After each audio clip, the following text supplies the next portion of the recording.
Es difícil ver a la congregación con tanta luz, rara vez predico con tantos proyectores, pero me corresponde compartir con ustedes un mensaje, más que un mensaje, es un seminario, no es predicación, relacionado a la iglesia saludable.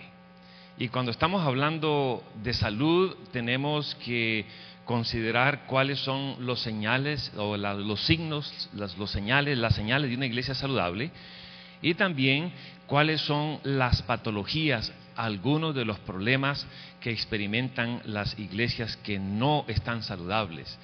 Y cuando estamos hablando de la iglesia saludable, tenemos que pensar en la iglesia como un cuerpo.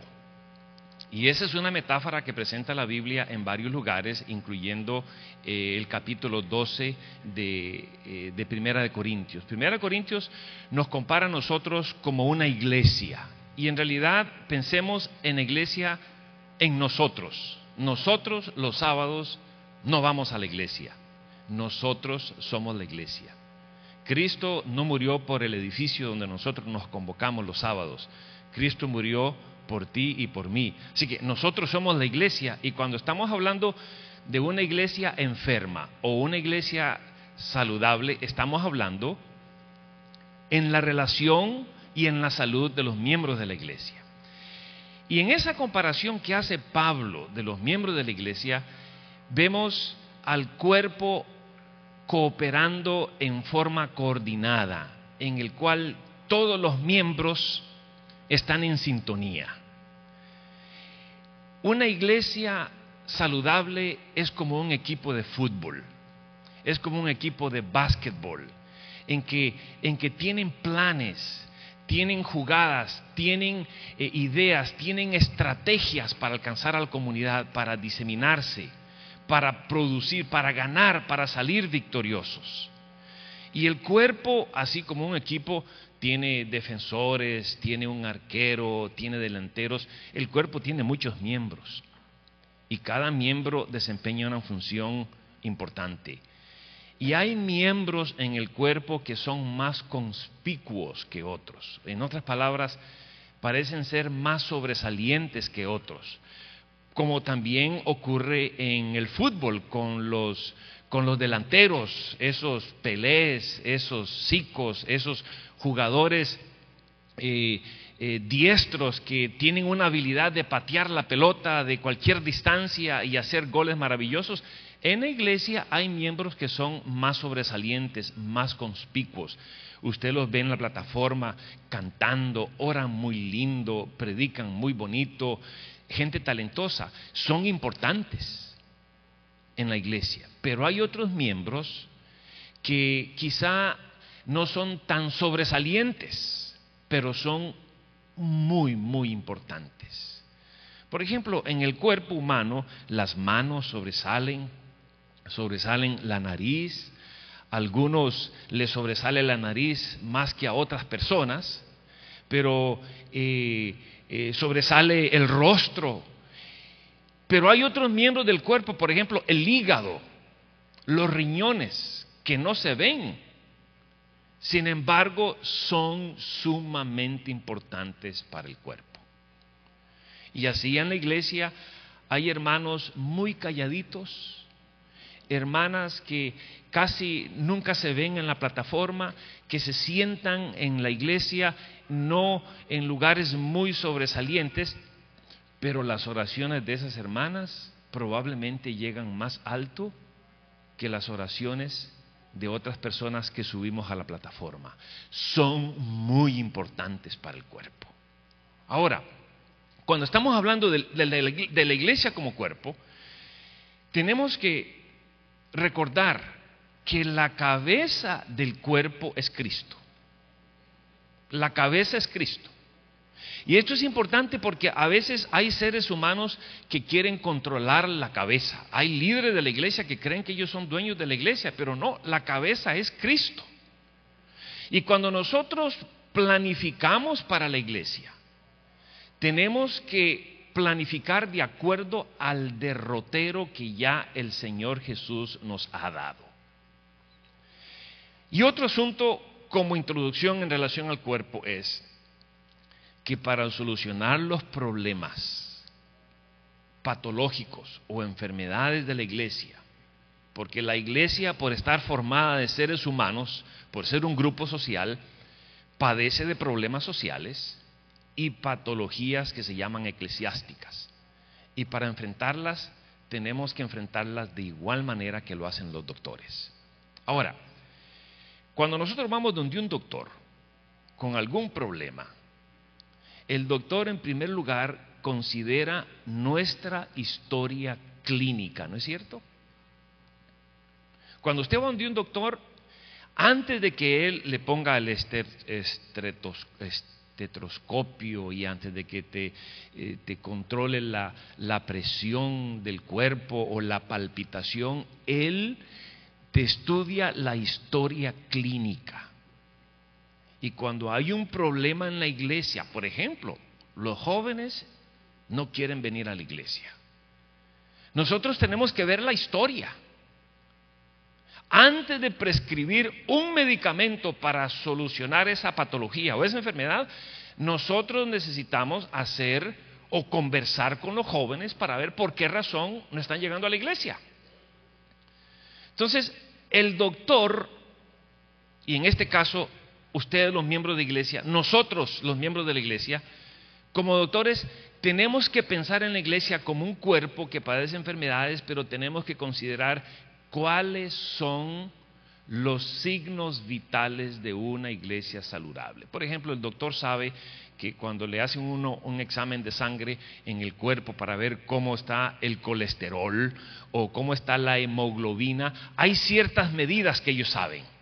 O la presión, por ejemplo, la sistólica, que digamos 80 o 120 a 80 es algo natural, o las palpitaciones, más o menos 70, 80, conforme nos ponemos viejos y decrépitos, el corazón parece que se acelera más. Eso por lo menos ha ocurrido con mi cuerpo. Entonces, ¿cuáles son las señales de una iglesia saludable? Y normalmente en un aula de clase yo le digo a los alumnos que se dividan en grupos pequeños y que estudien cuáles son las señales, los síntomas, las señales características de una iglesia saludable. Pero déjenme enumerarles algunas de ellas. Número 1, puntualidad. Una iglesia saludable es una iglesia en que los miembros de iglesia están a la hora de la escuela sabática, en el servicio de canto. Una iglesia saludable, recuerda, la iglesia somos nosotros. Un cristiano saludable es aquel que llega a tiempo a la iglesia. Una iglesia saludable es una iglesia que empieza los servicios a tiempo y termina los servicios a tiempo. Una iglesia saludable es una iglesia en la cual los miembros participan no reactivamente. Reactiva viene de reacción. Reacción en vez de proacción, proactividad. Hay a veces, hermanos, que para que vayan, que traigan visitantes de un estudio bíblico, el pastor o el anciano o el director de obra misionera tiene que venir a la plataforma e insistirles y rogarles, y entonces algunos reaccionan. Pero una iglesia saludable es una iglesia en la cual el miembro toma iniciativa propia y participa en los grupos pequeños, en los hogares, iglesias. Visita a las personas que tienen necesidad. Y cuando hay voluntarios, hermanos, necesitamos voluntarios para venir a limpiar la iglesia el domingo. Levantan la mano, reactívame. Son proactivos, no son reactivos. Ahora pensemos, recuerden, la iglesia somos nosotros. ¿Cómo eres tú? Y en una iglesia hay hermanos que son proactivos, pero hay un buen número de hermanos que no son proactivos. Y no importa cuánto se diga en la plataforma, no participan, no contribuyen, no colaboran. Una iglesia saludable es una iglesia que es fiel en los diezmos y las ofrendas. Es una iglesia en la cual los miembros mensualmente depositan o le devuelven al Señor los diezmos. Y es una iglesia que además de eso es generosa con sus ofrendas, La iglesia depende de las ofrendas de los hermanos. El edificio, la belleza del edificio, el comprar Biblias, pagar las lecciones de la escuela sabática, el traer evangelistas, eso requiere ofrendas. Es muy importante que nosotros seamos fieles a los diezmos y a las ofrendas. Y en las situaciones económicas en las que se encuentra el mundo hoy día, a veces cuesta ser fiel a Dios. Sin embargo, debemos ser fieles a Dios. Ayer creo que estaba compartiendo con un grupo pequeño que estuvo en el seminario que enseñé acerca del pastor, que estaba muy agradecido porque los miembros de iglesia eran muy fieles con las ofrendas y eran muy generosos, siempre daban. Y un día el pastor, el sábado por la mañana, no pudo contenerse y les agradeció a los hermanos desde el púlpito por su generosidad. Y les dijo: saben, hermanos, ustedes parecen de la tribu de Dan, porque ustedes dan y dan y dan todo el tiempo. Y al final del sermón, cuando él estaba despidiendo a la congregación, vino un hermano de esos traviesos, probablemente centroamericano y de Costa Rica, y le dijo: sabe, pastor, usted parece de la tribu de Isaacar, porque va a sacar y sacar y sacar todo el tiempo. Pero tenemos que dar, mis hermanos. Una iglesia saludable es una iglesia que siempre da. Una iglesia saludable es una iglesia que trae visitantes. Una iglesia saludable es una iglesia magnética. Y una iglesia magnética tiene gente magnética, atractiva. Tiene actividades magnéticas, tiene música magnética, tiene líderes magnéticos, tiene una adoración magnética. Y con esto hay que tener cuidado, porque muchas veces yo sé de iglesias en que, como los jóvenes se van de la iglesia, lo que hacen, piensan, sin seguir un procedimiento correcto de diagnóstico para solucionar un problema de iglesia, lo que hacen es cambiar la música y cambian la liturgia y dividen a la iglesia, los que son más conservadores y los menos conservadores. Por esa razón, a la hora de prescribir, tenemos que seguir un proceso que sea apropiado. La Biblia habla, de paso, los que tienen la maletita esa que dieron, los que se han registrado y pertenecen a la escuela de seda, lo que les estoy dando a ustedes está en un documento, en el documento que está a mi nombre, a partir de la página 8, si ustedes quieren tomar notas, a partir de la página 8. Pero la Biblia habla de problemas espirituales en la iglesia, y uno de ellos habla de obesidad espiritual. Fíjese cómo dice Mateo 13:15: porque el corazón de este pueblo se ha engordado, se ha engrosado. Han cerrado sus ojos para no ver. Hay mucha obesidad espiritual, hermanos. Personas que son alimentadas semana tras semana con el alimento físico, con el alimento, espiritual. Pero cuando una persona recibe el alimento espiritual y no lo comparte, le ocurre igual que a una persona que come buenos alimentos físicos y no hace ejercicio, no lo ejercita. Hay problemas de obesidad. Yo recuerdo a Rodrigo. Yo viví en la selva, un lugar no había luz eléctrica, pero en ocasiones, allá en Costa Rica, cuando habían celebraciones especiales, mataban a un cerdo o mataban a lo que llamamos en Costa Rica un chompipe, que sería un pavo. En otro lugar le dicen pavo, en otros lugares en Centroamérica le dicen guajolotes. Y este hombre Rodrigo se especializaba. Y él lo que hacía era que antes de matar al pavo, le echaba licor que él hacía en la parte de atrás de su casa. Estamos hablando de un lugar muy remoto. Los emborrachaba. Y un día yo le pregunté, yo estaba pequeño, tendría unos 12, 13 años, y le dije: don Rodrigo, ¿por qué hace eso? Porque parecía cruel. Y él decía: por dos razones. Ricardo me dice, por dos razones. Número uno, para que no sienta el machetazo cuando le corto la cabeza. Y número dos, porque el alcohol, según él, se iba por el sistema sanguíneo y así adobaba la carne. Pero fíjese, lo que dice Santiago 5:5. Santiago 5:5. Habéis vivido en deleite sobre la tierra y sido disolutos, y habéis engordado vuestros corazones como para el día de la matanza.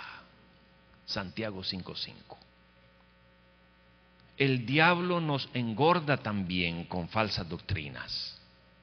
Pero cuando venga el juicio final, aquellas personas que han recibido y no dan, se están preparando como para el día de la matanza. Yo recuerdo hace muchos años, cuando yo era pequeño, había un predicador muy carismático y que le encantaba entrampar a la audiencia. Y una vez nos preguntó a nosotros, ¿a cuánto les gustaría estar en la cena de Jehová? En la cena de Jehová.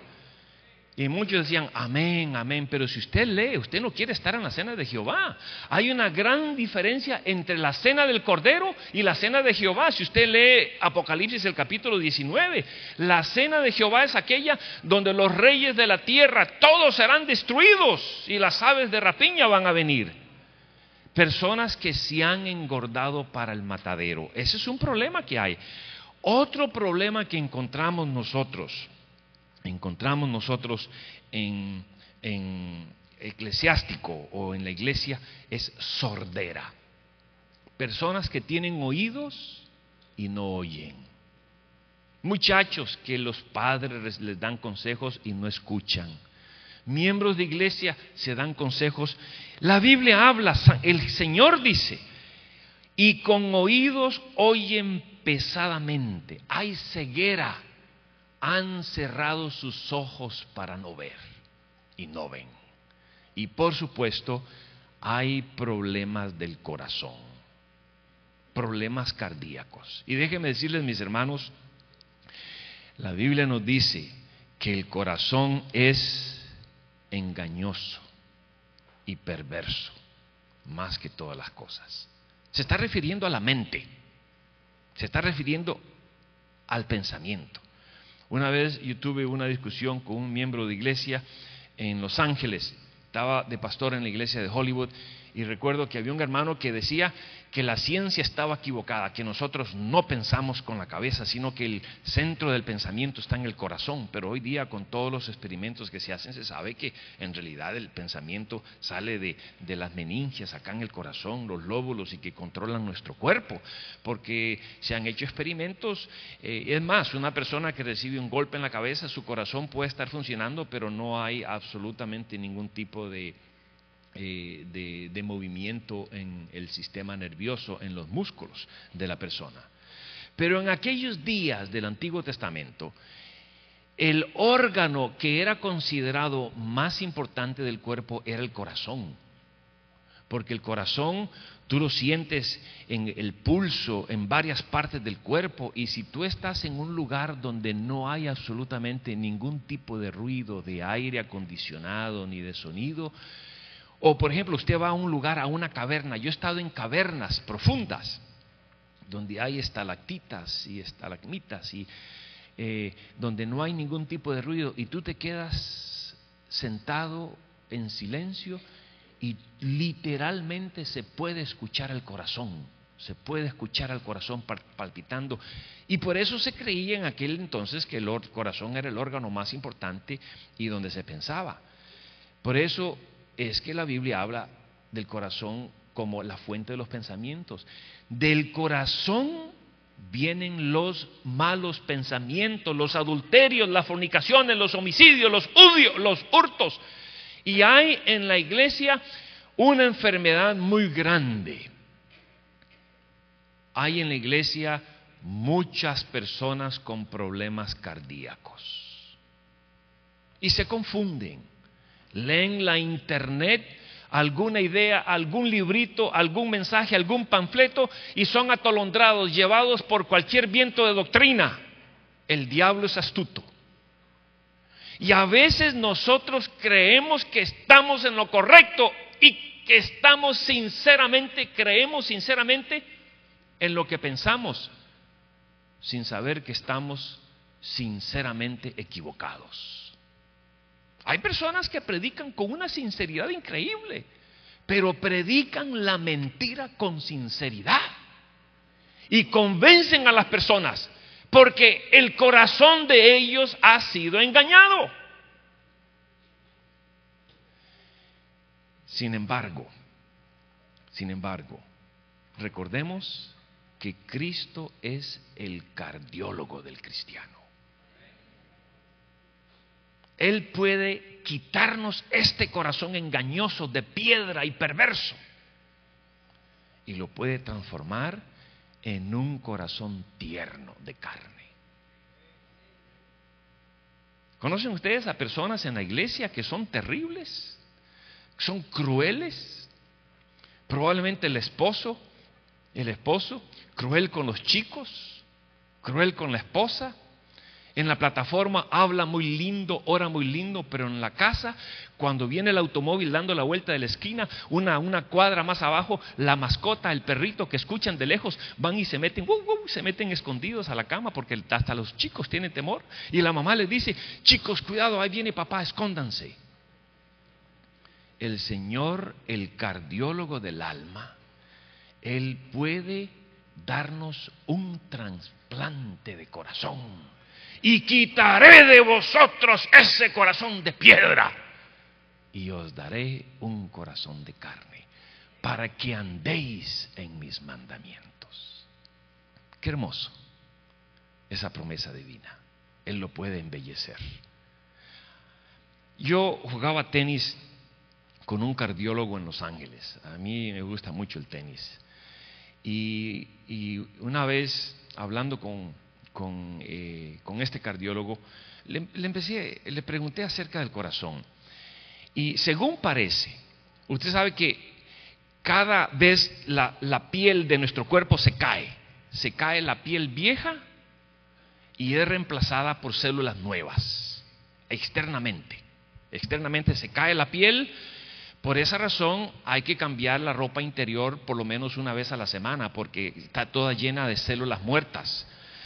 La sábana de la cama, entonces se va renovando, las células viejas caen, mueren y son reemplazadas por células nuevas. Y según me estaba diciendo este cardiólogo, con los órganos internos ocurre lo mismo, se van renovando, y dice que cada 6 meses tenemos un corazón totalmente nuevo. ¿Hay alguno de ustedes, cuántos de ustedes son casados, son solteros? Quiero ver las manos de los solteros. Levanten las manos. O hay un buen grupo de hermanos solteros. Déjenme darles un consejo, especialmente a los hombres. Si usted es hombre y recientemente se le declaró a una chica y ella le rechazó, trate dentro de 6 meses, quizá con el corazón nuevo, cambie de pensar. No hay garantía. Pero lo que sí es cierto es que el Señor puede y tiene el poder de quitar este corazón terrible y transformarlo. Si ese es tu corazón de donde vienen los malos pensamientos y las perversidades y los adulterios, y que te trata de meter en la internet a los sitios donde tú no debieras de ir, y quizá de ver películas que no debieras de ver, pídele al Señor, y el cardiólogo del alma puede darte un corazón nuevo. Es más, fíjate lo que Él dice: dame, hijo mío, tu corazón y fijen tus ojos por mis caminos. Y Él toca a la puerta del corazón, y una vez que Él entra, Él va a cambiar nuestra manera de pensar. Entonces, pensemos, hay muchas enfermedades en la iglesia, pero para enfrentarlas tenemos que hacerlas o hacerlo como lo hacen los doctores. Usted, por ejemplo, jefe de diáconos, directora de diaconisas, y los diáconos no están participando, ni las diaconisas, o los jóvenes, usted director de jóvenes, y los jóvenes no quieren venir a la iglesia. ¿Cómo vas a solucionar ese problema? Tienes que hacer tal como lo hacen los doctores. Cuando tú vas donde el doctor, empiezas con la historia clínica y el doctor te dice el doctor te pregunta si en tu casa hubo diabetes, ¿no es cierto? Si hubo parientes con problemas cardíacos, te dice si hubo Alzheimer's, porque algunas de esas enfermedades son congénitas, las heredamos. En los restaurantes, por ejemplo, cuando usted va a un restaurante, usted ve que tienen paquetitos de azúcar. Unos son rosados, otros son azules, otros son de color amarillo, y uno te da diabetes, el otro te da cáncer y el otro te da Alzheimer's. Yo lo que hago es que cuando voy al restaurante agarro un tercio de cada uno para que cuando me dé cáncer y diabetes no me acuerde nada. Pero cuando tú vas donde el doctor empieza con la historia clínica, después te toma los signos vitales y basado en eso, entonces te prescribe un medicamento. Por esa razón, si el problema es que los jóvenes no están yendo a la iglesia, tú tienes que reunirte con los jóvenes y preguntarles a ellos, tal como hace el doctor, ¿por qué razón ustedes no están viniendo a la iglesia? Porque muchas veces nosotros tratamos de prescribir una solución sin hacer un diagnóstico correcto, y lo que prescribimos está equivocado. ¿Comprenden? Por ejemplo, si los miembros de iglesia no están llegando a los grupos pequeños suyos, tú tienes que averiguar con esas personas que no están viniendo cuáles son las razones. Puedan ser razones justificables. Puede ser que la persona trabaja a esa hora, o la mayoría de los miembros trabajan a esa hora. Entonces, ¿cuál sería la solución? Cambiar el día de reuniones. ¿Comprenden? O por ejemplo, los jóvenes, la gente no está viniendo al culto de oración en la noche, los miércoles. ¿Quién te puede decir? La mayoría de los cultos de oración que yo voy, los que reciben el sermón de la asistencia, qué poquita gente hay, hermanos, acá, ¿qué vamos a hacer? No es culpa de ellos, porque son los que estamos a tiempo. Hay que preguntarle a los hermanos de la iglesia por qué razón no van al culto los miércoles de noche. Puede ser que viven muy lejos, puede ser que trabajen, puede ser que haya un programa de televisión conflictivo. Entonces ahí es donde la persona necesita un compromiso y necesita determinar si va a seguir los deseos del corazón o asistir a la iglesia. ¿Comprenden? Y una vez que el doctor te da la prescripción, te dice, toma esta pastillita una vez al día y regresa dentro de 2 semanas. El doctor evalúa si lo que tú diste caminó. Así es, hermanos, la forma como tratamos nosotros los problemas patológicos de la iglesia. Tenemos que determinar, diagnosticar antes de prescribir.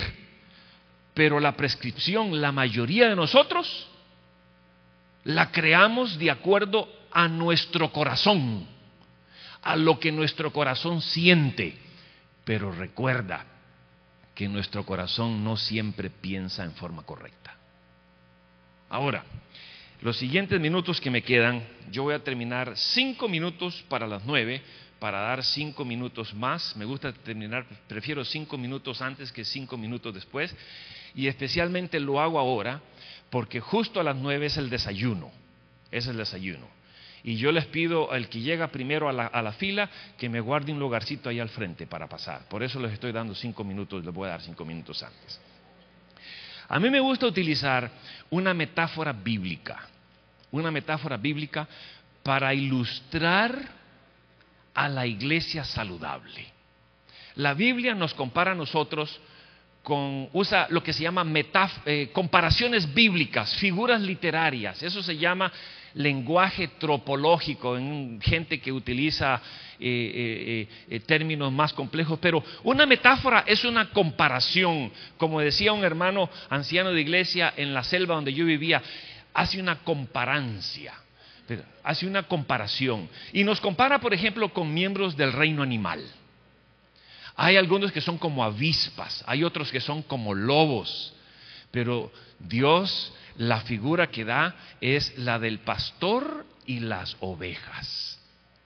Y nos compara también con el océano.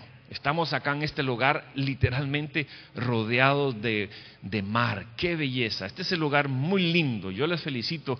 Yo he estado en muchos congresos. Yo participo en más de 40 congresos al año y yo creo que este es el lugar, uno de los lugares más bellos, si no el más bello donde he estado en congresos. Pero cuando estamos hablando ¿de qué estábamos hablando? Comparándonos en el mar con peces. La Biblia nos compara con pescadores. Somos pescadores. Y esa es una hermosa metáfora.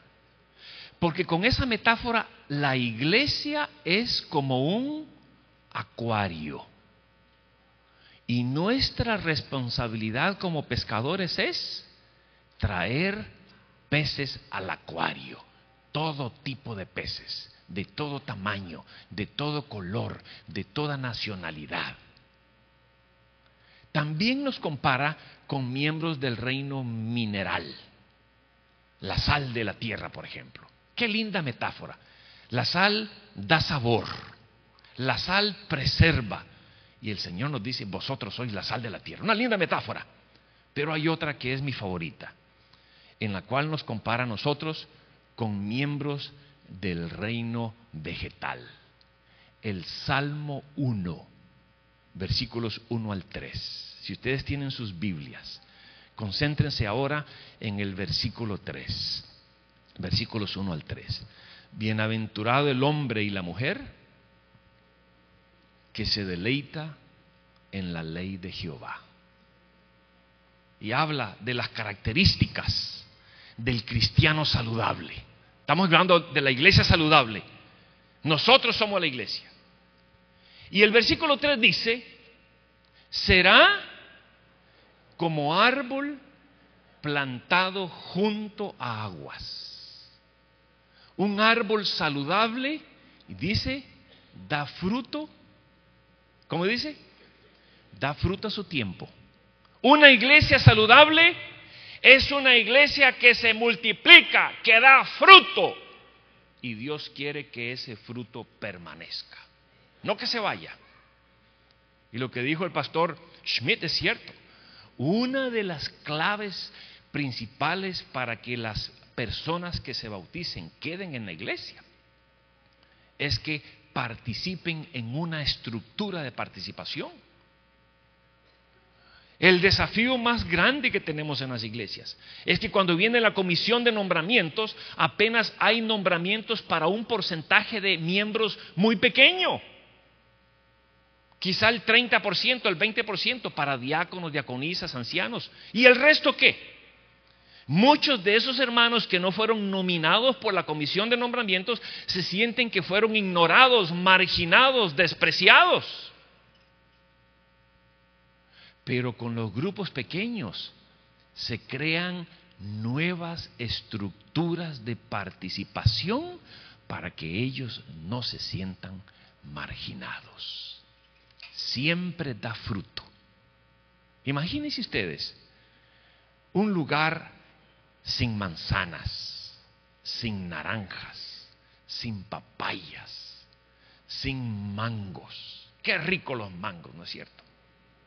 Una vez me dijo mi hijo, papi, yo no puedo comer mango. ¿Y cómo? ¿Por qué no? Hijo, que un mango no se puede comer otro mango. Bueno, pero en realidad recientemente estuve en una semana de oración en Chile y vino un hermano, prediqué acerca de este tema y me dice, pastor, porque usted sabe que a nuestra edad nosotros, por lo menos con los hombres ocurren fenómenos interesantes. Ustedes miran a nuestra edad, nuestra cabeza se pone, a los hombres se pone como casa de millonarios, 2 entradas al frente y una piscina atrás. No sé si han visto algunos, pero dicen que cuando a los hombres les hace falta cabello al frente es porque son pensadores, y cuando les hace cabello falta atrás es porque son románticos, y cuando les hace falta en todo es que piensan que son románticos.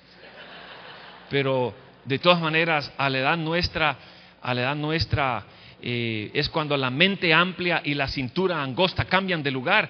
Y este hermano me dijo, pastor, ¿sabe qué es lo mejor para bajar de peso? Y me dijo, el mango. Y yo no podía entender, ¿cómo el mango? Sí, el mango del asadón, el mango de la pala, dice eso. El ejercicio, hablando de salud espiritual. Ahora, cuando nosotros pensamos en árboles, será como árbol plantado junto a aguas que da fruto a su tiempo. Pero recuerde, la iglesia somos nosotros como congregación, pero la iglesia eres tú como individuo también. Y porque la iglesia global está dando fruto, mientras tú no estás contribuyendo al proceso, no quiere decir que ya por eso tú tienes el cielo garantizado. ¿Comprenden? Es necesario la participación individual.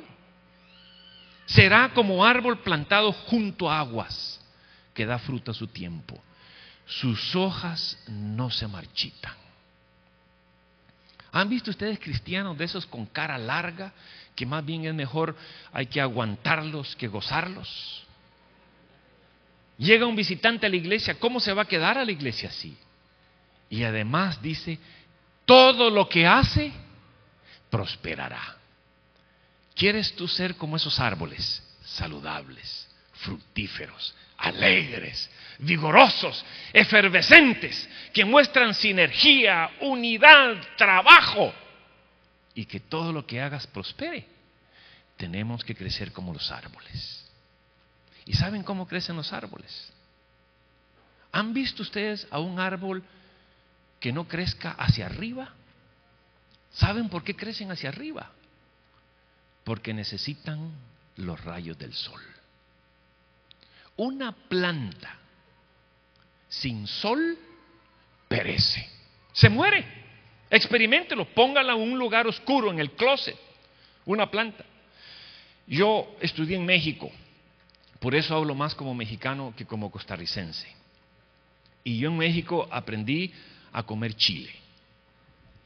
Yo tenía un amigo que me dijo que el chile era muy bueno para la memoria. Cuando pregunté me dijo, sí, porque tú te acuerdas que lo comiste al día siguiente. Pero yo conseguí, hay chiles que cuando tú los comes te queman en la boca. Y hay otros chiles que lo comes y no te queman en la boca y te queman en el vientre. A mí me gustan los que arden en la boca, que te hace sudar por acá atrás, la nariz. Y hay uno que hace eso, que se llama los mira para arriba. Generalmente los chiles crecen hacia abajo, pero el mira para arriba es un... ¿Cuántos conocen los mira para arriba? Quiero ver las manos. No hay muchos. Es un chile silvestre, chico, conífero, pero crecen mirando hacia arriba. Y yo tengo uno plantado en la casa. Bueno, lo tenía porque lo tuve que dar porque tiraba mucha hojita. Mi esposa me pidió que lo sacara. Pero yo recuerdo que le tenía que dar vuelta a la maceta porque todas las ramitas y las hojas se iban hacia la ventana buscando el sol. Y mis amados, ¿quién es para el cristiano el sol de justicia que lo vivifica y le da luz y vida? Es Jesús. ¿No dice eso Malaquías? Una iglesia saludable, como los árboles que siempre dan fruto, es una iglesia cristocéntrica. Y hay muchos predicadores de crisis y no de Cristo. Pero debemos predicar a Cristo y a Cristo crucificado. Pablo decía, para mí el vivir es Él. Lo demás era pérdida, no valía para nada. Yo he visto árboles que crecen, se deforman literalmente, buscando los rayos del sol. Y el cristiano saludable, la iglesia saludable, busca a Cristo, medita en Cristo, lee los evangelios. Pero además de eso, los árboles saludables no solo crecen hacia arriba, crecen hacia abajo en sus raíces. Es más, hay árboles como por ejemplo el nogal. Cuando el árbol de nogal, el de nuez, tiene digamos un pie de altura, y tú cavas la raíz, no lo puedes arrancar, porque las raíces tienen un pie de profundidad. Y si tú quieres ver las raíces de un árbol, tú te vas a a la rama más externa y tú vas a saber que allí va a haber raíces pequeñitas, delgaditas. Para abonar el árbol no hay que echar el abono en el tronco, hay que echarlo alrededor. Las raíces son un ancla que mantienen al árbol firme para que cuando vengan los vientos no los tumben. ¿Sabían ustedes que los árboles más grandes del mundo que se encuentran en California, en el Mariposa Grove y en el Sequoia National Park Monument, allí los árboles más grandes del mundo tienen raíces superficiales porque se alimentan de las hojas, de lo orgánico de la superficie, y cuando vienen los vientos los tumban con mucha facilidad. Y tú vas a ver árboles gigantescos, posiblemente de diámetro casi del tamaño de este edificio, porque no tienen raíces profundas. Y los cristianos que no tienen raíces profundas, que no han profundizado su doctrina en la palabra de Dios, son tumbados con vientos de doctrina con mucha facilidad. Mis hermanos, muchos libros informan, solo la Biblia transforma. Pero ir a la iglesia solamente para escuchar sin practicar no nos va a convertir en cristianos, como ir a McDonald's tampoco nos va a convertir en hamburguesa. Tenemos que practicar lo que escuchamos y nosotros mismos tenemos que alimentarnos de la palabra de Dios. La Biblia es el mejor pesticida del alma. Si queremos crecer como esos salmos, como esos árboles del Salmo 1, tenemos que crecer mirando a Jesús, leyendo la palabra de Dios y creciendo como los árboles en unidad. Usted va a un bosque, usted va a ver que en el bosque crecen todos los árboles, no importa el tipo, el ciprés, el ceibo, el roble, el cedro, todos crecen juntos, unidos. Y si tú entras al bosque, usted va a ver que en el bosque también hay árboles chiquitos, que los grandes permiten que le llegue la luz para que ellos crezcan. Hay unidad, todos crecen juntos. Y si tú le tomaras una radiografía al subsuelo, las raíces de todos esos árboles están unidas, muestran unidad. La unidad es muy importante, pero el diablo quiere desunirnos por muchas razones, porque él sabe que un ejército dividido contra sí no puede prevalecer. En el fútbol es así. No sé si ustedes escucharon Costa Rica en el mundial, en este mundial que pasó el año pasado, en los preliminares que lo eliminó Uruguay, le decían el equipo de acero. No había unidad, perdía 2-0, 3-0, 4-0, por eso le decían el equipo de acero. La clave, mis hermanos, en los deportes, en la política, en los ejércitos, y la clave en la iglesia es que haya unidad. Finalmente, mis hermanos, los árboles no solamente crecen hacia arriba mirando el sol. Upward. They also grow downward. En las raíces. They also grow inward. Si usted corta un árbol transversalmente, va a ver que los anillos son conos, están íntimamente unidos. Pero los árboles también crecen hacia afuera, outward. Y es maravilloso cómo es que los árboles saludables se proliferan. Donde yo vivo, que es en el mismo lugar donde vive el pastor Schmidt, de paso es vecino mío, estoy muy contento porque compró un terreno muy bonito como a 50 metros donde yo vivo. Pero donde yo vivo hay un árbol que se llama el cottonwood, es el árbol de algodón, que produce una vaina que en la primavera se abre y aparece una semillita chiquita, cubierta de fibras como de algodón. Y viene el viento y lo sopla por todo lado. Y hay árboles de algodón por toda la comarca. Hay otros árboles que utilizan otros métodos, por ejemplo el cocotero.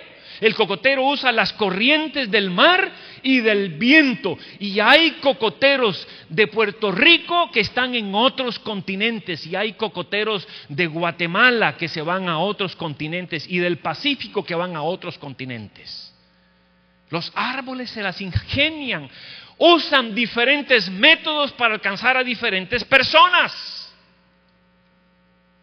Y las iglesias que crecen utilizan diferentes métodos para alcanzar a diferentes personas. No podemos alcanzar a una generación de CD, de MP3, con tecnología de long play. Y hay un problema serio en la iglesia, porque la iglesia generalmente está gobernada por viejos calcitrantes, fosilizados como yo, y no nos ponemos a pensar en los jóvenes que piensan diferente. No podemos tratarlos a ellos para que actúen de nuestra manera. Mis hermanos, tenemos que utilizar diferentes métodos para alcanzar a diferentes personas. Yo viajo con mucha frecuencia. Este año cumplí 2 millones de millas con American Airlines, este año que pasó, y el año pasado volé 150,000 millas, y viajo a diferentes lugares. Y recuerdo hace algunos años estaba volando a Perú, y en virtud a volar con frecuencia, a veces uno va sentado al frente del avión, pero estaba volando a Perú, y en Perú hay ahora muchas minas de cobre. El oro se lo llevó Pizarro. El oro de México creo que fue Cortés el que se lo llevó, ¿no es cierto? Pero hay minas de cobre. Y venía sentado a la par mía, a mí me gusta testificar siempre, venía sentado a la par mía un hombre ejecutivo, bien vestido, con corbata, y yo uso solo corbata para la plataforma. Tengo un nervio pinchado acá, y la corbata en realidad, Jesús no usó corbata, ni creo que vamos a usar corbata en el cielo.